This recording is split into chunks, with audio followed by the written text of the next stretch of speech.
Hello বন্ধু, আসসালামু আলাইকুম।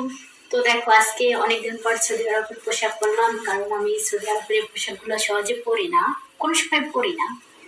তো আমার এনে দিছে। আর যেহেতু কালকে অনেকদিন পর আজকে বাসায় আসলাম, তো তো ভালো মতন ভিডিও করতে তো পারি না। তো একটা সৌদি আরবের পোশাক পরে একটা ভিডিও করি।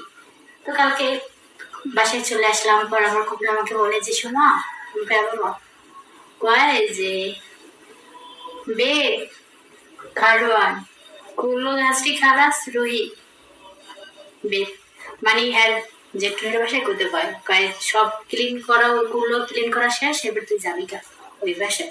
আমি কই ও বাসায় আমি যেতাম না, ও বাসায় হান হান উনি গরম, কেন ম্যাডাম এবং কপিলে দুইজন কথাটা শুনে হাসি। তারপর আর কিছু বলে না, কাতা জানতো সবকিছু দোয়া লাগবে, তো আমাকে আসা হ্যাঁ আমি দুই দিব, আমি থবু আকের বাসায় যাইতে রাজি না। তো দেখেনি সবাই।